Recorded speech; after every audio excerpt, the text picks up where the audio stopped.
नमस्कार दोस्तों, कैसे हैं आप सभी। उम्मीद है कि आप सभी लोग अच्छे होंगे। आपका E academy for civil services classes में स्वागत है।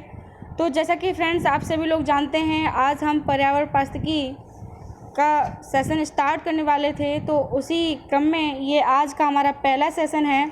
तो हम आप सभी लोगों से यही निवेदन करना चाहेंगे कि यदि आपको हमारा सेशन, पहले तो आप इसे स्टार्टिंग से लेकर अंत तक ज़रूर देखिएगा। बाकी अगर पसंद आए तो इसे ज़्यादा से ज़्यादा लाइक करें, शेयर करें और कमेंट करके कमेंट बॉक्स में ज़रूर बताएं कि आपको हमारा सेशन कैसा लगा। ठीक है, तो यहाँ पर हम आज डिस्कस करेंगे सिलेबस को, कि सिलेबस क्या है, कितना हमें पढ़ना है और कितना हमारे एग्ज़ाम के पॉइंट ऑफ व्यू से महत्वपूर्ण है सिलेबस, क्या क्या चीज़ें महत्वपूर्ण हैं और उसके स्रोत क्या हैं, हमें क्या क्या और चीज़ें पढ़नी चाहिए। और उसके बाद हम डिस्कस करेंगे कुछ प्रीवियस ईयर के क्वेश्चंस। और उसके बाद कल से जो हम, जैसा कि आपको पता ही है कि हम क्वेश्चंस फॉर्म में इस सेशन को करवाने जा रहे हैं, तो कल से हम चैप्टर बाय चैप्टर उन क्वेश्चंस को करवाएंगे। तो चलिए स्टार्ट करते हैं। तो बात करते हैं सिलेबस की। तो बात करेंगे पर्यावरण पारिस्थितिकी की। तो पर्यावरण पारिस्थितिकी में हम पहली बात करेंगे पारिस्थितिकी के बारे में। किसके बारे में? पारिस्थितिकी के बारे में। तो पारिस्थितिकी में हमें क्या पढ़ना है? पारिस्थितिकी में पढ़ना है हमें घटक। ठीक है, घटक पढ़ना है। घटक में भी जैविक घटक क्या होते हैं और अजैविक घटक क्या होते हैं, ये पढ़ना है। उसके बाद पोषण चक्र क्या होता है, पोषण चक्र में बात आ जाती है जल, कार्बन, इन सभी को पढ़ना है हमें। ठीक है, और उसके बाद हमें पोषण चक्र में जल, कार्बन, ये सारी चीज़ें पढ़नी है। खाद्य जाल जो श्रृंखला है वो पढ़नी है। पारितंत्र में क्या पढ़ना है, जलीय पारितंत्र क्या होता है और स्थलीय पारितंत्र क्या होता है, ये पढ़ना है हमें। और उसके बाद हम बात करते हैं जैव विविधता की। तो जैव विविधता में पढ़ना है जैव विविधता संरक्षण क्या होती है। ठीक है, ये हमारा यूपीएससी के हिसाब से ये सिलेबस है, उसको हम यहाँ डिस्कस कर रहे हैं। और यही जो सिलेबस है वही यहीं से एग्ज़ाम में भी क्वेश्चंस पूछे जाते हैं, चाहे वो स्टेट पीसीएस हो, चाहे वो वनडे एग्ज़ाम हो। ठीक है, फिर बात करेंगे हम प्रदूषण की। तो प्रदूषण में क्या पढ़ेंगे, वायु प्रदूषण क्या होता है, जल प्रदूषण क्या होता है और ध्वनि प्रदूषण क्या होता है। ठीक है, फिर इससे होने वाली समस्याओं के बारे में चर्चा करेंगे। ठीक है, हमें ये करना है। और उसके बाद फिर क्या करना है, हमें फिर करना है जलवायु परिवर्तन। तो जलवायु परिवर्तन में हम क्या करेंगे, जलवायु परिवर्तन में करेंगे कि ये जलवायु परिवर्तन क्या होता है। ठीक है, जलवायु परिवर्तन के कारक क्या होते हैं, जलवायु परिवर्तन का प्रभाव क्या होता है और बाकी जलवायु परिवर्तन का भारत पर क्या प्रभाव है, हम उसे पढ़ेंगे। ठीक है, उसके बाद हम क्या पढ़ेंगे, पर्यावरणीय विधान, यानी कि भारत के लिए नियम क्या है और विश्व के लिए नियम क्या है, ये सभी पढ़ेंगे, भारत की ये सारी चीज़ें। और उसके बाद पढ़ेंगे हम पर्यावरणीय सम्मेलन, जो अब तक 1972 से अब तक जितने भी सम्मेलन हुए हैं पर्यावरण से संबंधित, इन सभी को पढ़ेंगे। और इसके बाद एक और चीज़ रह गई है, वो है पर्यावरण संबंधी संस्थाएं। पर्यावरण संबंधी संस्थाएं बहुत ही महत्वपूर्ण हैं, जैसे कि वनडे एग्ज़ाम में डायरेक्ट पूछ लेता है। तो इसलिए पर्यावरणीय संस्थाएं भी पढ़ेंगे कि विश्व से संबंधित संस्थाएं क्या हैं और भारत से संबंधित संस्थाएं क्या हैं। तो इससे संबंधित हम सारे के सारे आपको क्वेश्चंस फॉर्म में क्वेश्चंस करवाएंगे। और जो चीज़ें हमें लगेंगी आपके सामने डिस्कस करना है, तो उन्हें हम सभी को डिस्कस करेंगे। बाकी अब हम बात करते हैं इसके स्रोत की। तो हमें ये कहाँ से ये सारी चीज़ें पढ़नी चाहिए, बात करेंगे कि ये सारी चीज़ें हमें पढ़नी है तो पढ़ेंगे कहाँ से। तो स्रोत में हमें क्या करना होता है, जो 12th की जो कक्षा 12th की जो एनसीईआरटी होती है जीव विज्ञान की, तो उसके जो लास्ट के जो 4 चैप्टर हैं हमें उनको पढ़ना चाहिए। ठीक है, वो हो गए इसके स्रोत। तो हम क्या बात कर रहे थे, आपसे स्रोत की बात कर रहे थे। हमें क्या करना है, स्रोत देखना है कि हमें ये चीज़ें कहाँ से पढ़नी है। तो वो पढ़नी होती है हमें कहाँ से, एनसीईआरटी का इस्तेमाल करना होता है हमें। किसका? एनसीईआरटी का। किसका इस्तेमाल करना होता है? एनसीईआरटी का। एनसीईआरटी भी कौन सी? तो एनसीईआरटी वो भी 12th क्लास की एनसीईआरटी, वो भी बायो की। किसकी? बायोलॉजी की। और उसके भी लास्ट 4 चैप्टर कौन से? लास्ट के जो 4 चैप्टर हैं, 4 चैप्टर, इनको पढ़ना होता है। उसके बाद हमें पढ़ना होता है वो है डाउन टू अर्थ। जो डाउन टू अर्थ जो रिपोर्ट होती है उसको पढ़ना चाहिए। तो डाउन टू अर्थ, अब ये पढ़ने का तो समय है नहीं, लेकिन इससे संबंधित जितने भी पिछले 1 से 1.5 साल के क्वेश्चंस हैं वो उन सभी को हम डिस्कस करेंगे विद करेंट अफेयर्स। ओके, उसके बाद पर्यावरण वन एवं जलवायु मंत्रालय की जो रिपोर्ट होती हैं उनको पढ़ना चाहिए। ठीक है, उसके बाद जो WWF की जो वेबसाइट है उसको चेक करते रहना चाहिए। ये चीज़ें, ये तो बात थी स्रोत की। तो अब हम बात करेंगे कि प्रीवियस ईयर में क्वेश्चंस कब और कितने पूछे गए हैं और क्या क्या पूछे गए हैं। ये तो हमने जब सिलेबस बता दिया तो पहले ही दिमाग में क्वेश्चन आता है कि ये सिलेबस तो मैडम ने बता दिया, ठीक है, स्रोत भी बता दिए, क्या ये सही है कि ये क्वेश्चंस यहाँ से ही पूछे जाते हैं। तो हम इसीलिए आपके सामने ये डिस्कस करेंगे क्वेश्चंस को। तो चलिए, पहला क्वेश्चन है 2011 में आया हुआ क्वेश्चन है, वो है पहला क्वेश्चन के बारे में बात करेंगे। तो पहला क्वेश्चन है हमारा कि निम्न कथनों पर विचार करना है कि उच्चतर अक्षांश की तुलना में निम्नतर अक्षांश में जीव विविधता सामान्यतः अधिक होती है। ठीक है, क्या कह रहा है, क्या कह रहा है क्वेश्चंस? तो क्वेश्चंस कह रहा है कि निम्नलिखित कथनों पर विचार करें कि पहले फर्स्ट स्टेटमेंट में दे रहा है, इसमें से देखना है कि हमें कौन सा स्टेटमेंट सही है। फर्स्ट दे रहा है कि उच्चतर अक्षांशों की तुलना में जो निम्नतर अक्षांश में जैव विविधता सामान्यतः से अधिक होती है। सेकंड है कि पर्वतीय प्रवणताओं में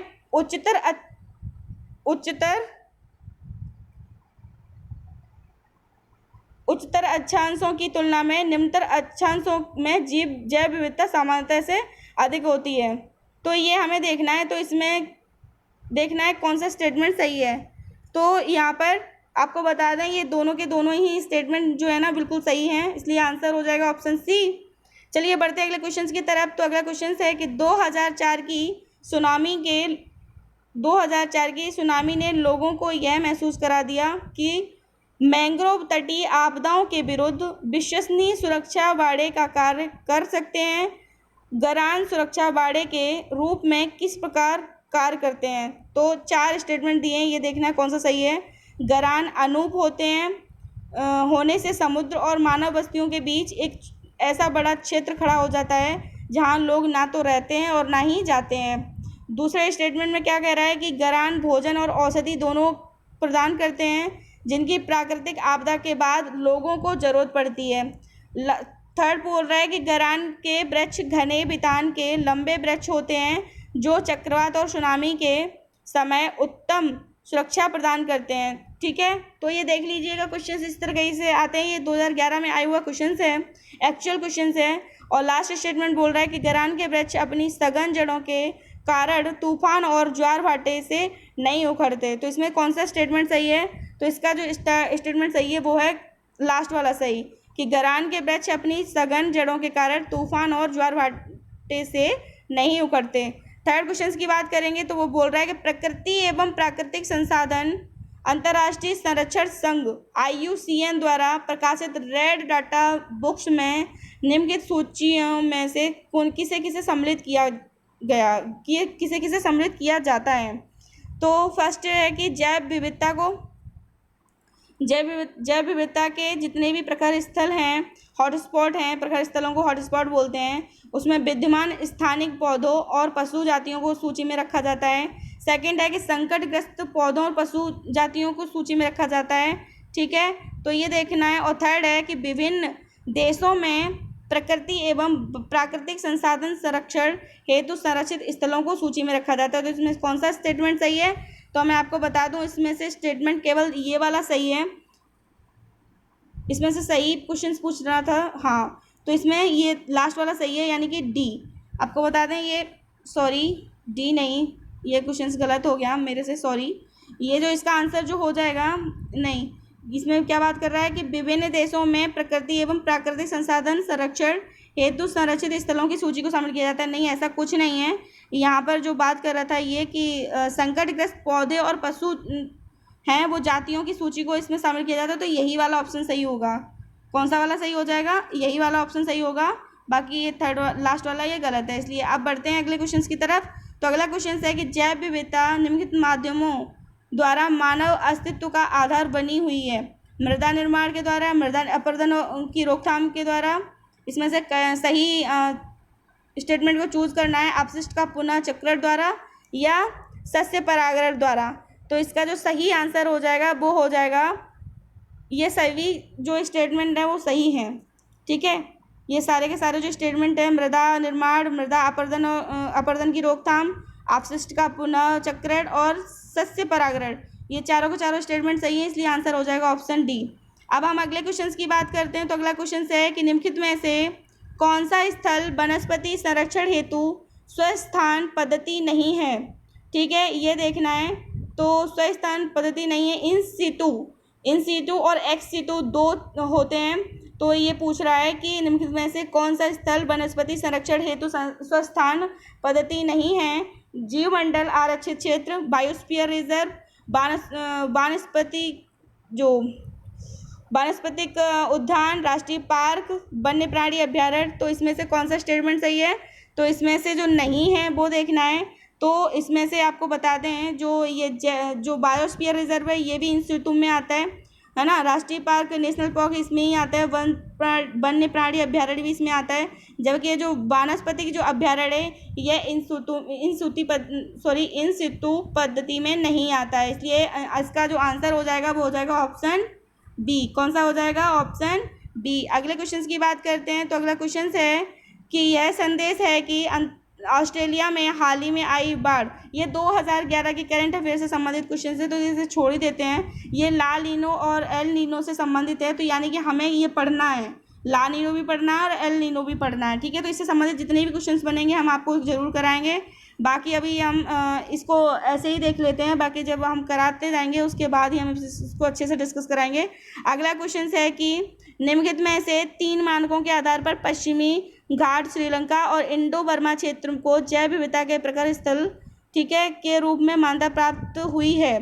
किसे किसे, स्पीसीज रिचनेस को, वानस्पतिक घनत्व को, स्थानिकता को, मानव जाति वानस्पतिक महत्व को, वनस्पति प्राणी जात उष्ण व आर्द्र परिस्थिति के प्रति अनुकूलन को। तो इसमें से कौन कौन से स्टेटमेंट जो सही हैं।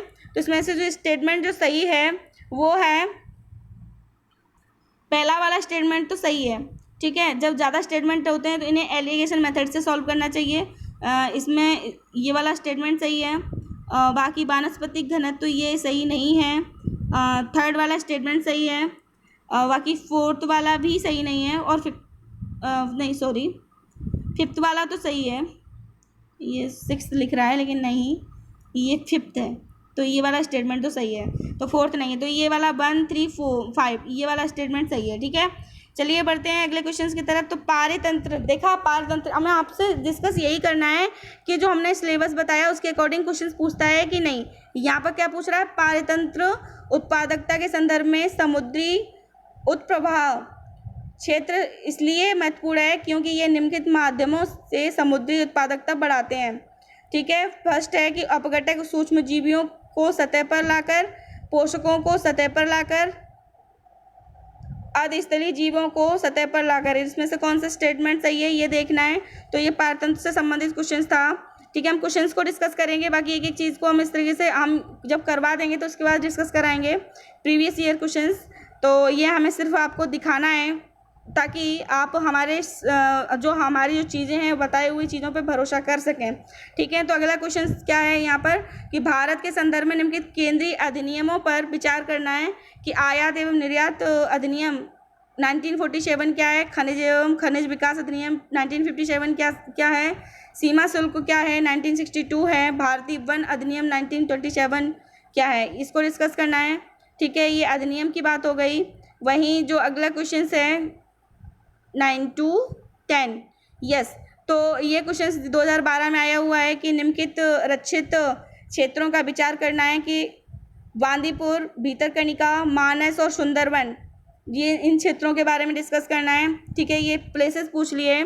बाकी ये जो सुंदरवन आपको पता है ना, ये सारी चीज़ें जो कहीं ना कहीं पर्यावरण पारिस्थितिकी के हिसाब से जो महत्वपूर्ण हैं क्षेत्र, उन्हीं के बारे में पूछेगा, जाहिर सी बात है।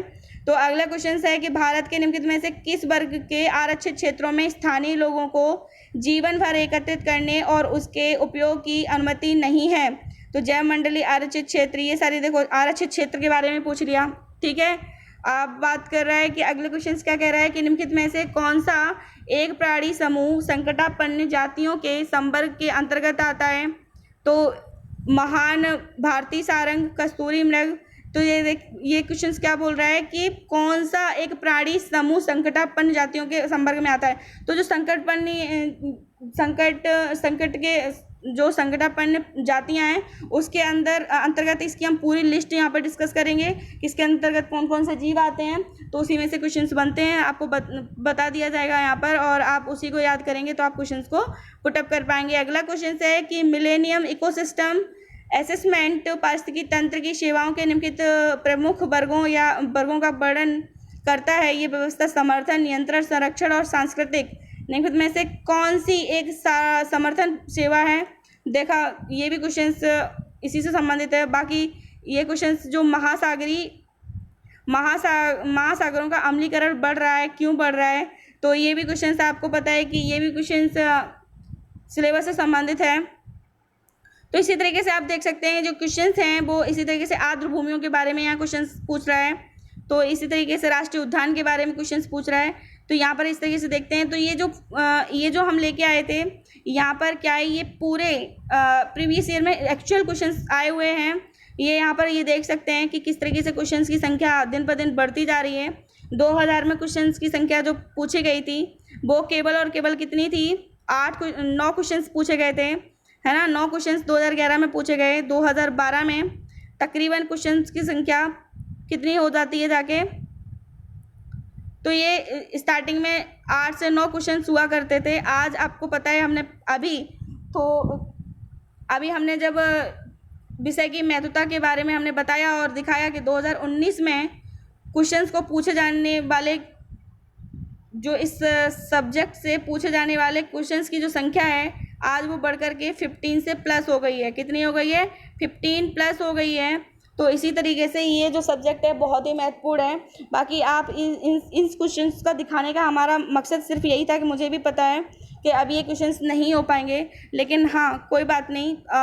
लेकिन जब हम ये सारी चीज़ें आपके साथ डिस्कस कर देंगे उसके बाद आपको करने में उतनी ही आसानी होगी, ठीक है। और बाकी हम प्रॉपर तरीके से कल से हम इन्हीं क्वेश्चंस के साथ ही प्रीवियस ईयर क्वेश्चंस को भी लगाएंगे। पहले हम प्रीवियस ईयर क्वेश्चंस को लगाएंगे ताकि हम जब भी सिलेबस कराएं तो उसको पढ़ने में आपको इंटरेस्ट आएगा, और उसके बाद फिर हम बढ़ेंगे क्वेश्चंस फॉर्म की तरफ, यानी कि हर चैप्टर वाइज चैप्टर जो क्वेश्चंस आएंगे उन सभी की तरफ बढ़ेंगे। तो चलिए आज का जो सेशन है वो यहीं पे ख़त्म करते हैं। बाकी मिलते हैं कल नेक्स्ट सेशन में। Thank you friends, thank you. अगर आपको सेशन पसंद आए तो ज़्यादा से ज़्यादा लाइक करें, शेयर करें और कमेंट करके कमेंट बॉक्स में ज़रूर बताएं, ठीक है। ये जो क्वेश्चंस हैं अगर आप लोग चाहें तो यहाँ पर इस PDF को डाउनलोड भी कर सकते हैं। ये 13 तक जितने भी 13 तक जितने भी क्वेश्चंस आए हैं वो सारे के सारे एक्चुअल क्वेश्चंस हैं। यहाँ से आप PDF को डाउनलोड कर सकते हैं और ये क्वेश्चंस लगा सकते हैं। थैंक यू फ्रेंड्स, मिलते हैं नेक्स्ट सेशन में।